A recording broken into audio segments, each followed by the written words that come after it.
আসসালামু আলাইকুম। আলহামদুলিল্লাহ এবছর আমার ধানের কন্ডিশন যথেষ্ট ভালো।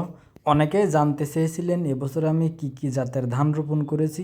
তাদের জন্য আজকের ভিডিওটা করা আর মোটামুটি দেখানোর চেষ্টা করেছি আমার ধানের প্রজেক্টটা। যদিও ধানের ভিডিও আমি এর আগে খুব একটা দেই নাই, বেশ কিছু ছবি পোস্ট করেছিলাম, সেখানে দেখেই মূলত আপনারা জানতে চেয়েছিলেন।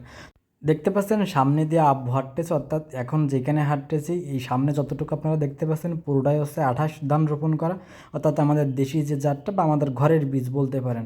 আর ধানের উপরে আমাদের এক সাইডে কিছু আপনার মাছা দেওয়া আছে, অর্থাৎ যেই মাছায় আছে আপনার লাউ ছিল, তো লাউটা কাটার জন্যই মূলত আব্বু এখানে লাগিয়েছিল। দেখতে পাচ্ছেন সামনে যত দূর দেখা যাচ্ছে পুরোটাই হচ্ছে আপনার 28 ধান, এটার ফুল চারি সাইডে কম বেশি আমাদের মাছা দেওয়া আছে। যদিও মাছাটা আপনার ধানের লাস্টের দিকে যখন ধান ফুলবে বা মুকুল আসবে তার ভিতরে আমাদের বানের যে ফলন বা মাছার যে ফলন সেটা শেষ হয়ে যায়। দেখতে পাচ্ছেন লাউর ফলন প্রায় শেষ। এর কিছুদিন পরে যখন বৃষ্টি শুরু হবে এই মাছাই তখন লতা জাতীয় যে কোনো সবজি আবার চাষ করা হবে। আপাতত ধান কাটা পর্যন্ত এই মাছাটা রেস্টে থাকবে। এখন দেখতে পাচ্ছেন আমি যেখানে দাঁড়িয়ে আছি এই জমিটাই থাই বিলাকের এই রোপণ করা, অর্থাৎ এর ধান গাছটা শুধুমাত্র নর্মাল, বাকি এর ধান কালো, ধানের চাউল কালো, ভাত কালো, এমনকি ভাতের ফ্যানটাও কালো বা মায়ের যেটা বলে সেটাও কালো হবে ইনশাল্লাহ। ইনশাল্লাহ এই ধানটা আমার অনেক ভালো হবে, ফলনের গাছের কন্ডিশন দেখে বোঝা যাচ্ছে। পাশাপাশি এই ধানের বাজার মূল্যও কিন্তু অনেক, চাউলটা অনেক দামে বিক্রি হয়, বিশেষ করে শহরের মানুষ যারা ডায়াবেটিস রুগী আছে তারা মূলত এই ধানটা বা চাউলটা খেয়ে থাকে। এর পিছনের সাইডে দেখতে পাচ্ছেন আমার মাছা কিন্তু এখানেই দেওয়া আছে।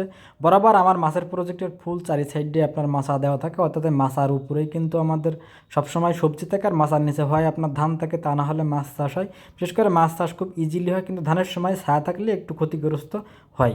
ধানের ক্ষতি হলেও আলহামদুলিল্লাহ মাছায় অনেক প্রফিট হয়, যেটা ধানে হয় না। এজন্য আমরা সবসময় চেষ্টা করি আপনার মাছায় সবসময় সবজি রাখার জন্য।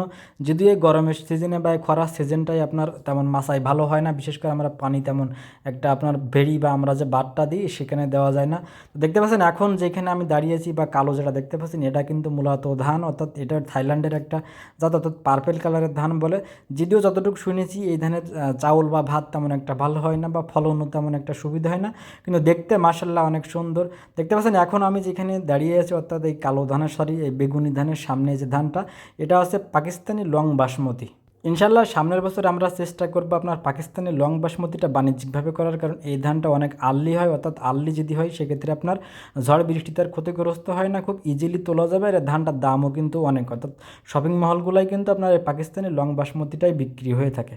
এরপরও ফাইনালি বলা যাচ্ছে না যে আমি 4টা ধান এই বছর রোপণ করেছি, এর ভিতরে কোনটা কোনটা আমি পরবর্তী বছর বাছাই করে রোপণ করব। যেহেতু 28টা ইনশাল্লাহ আমাদের সবসময় থাকবে, এটা আমাদের আদিপুরুষ থেকে হয়ে আসছে।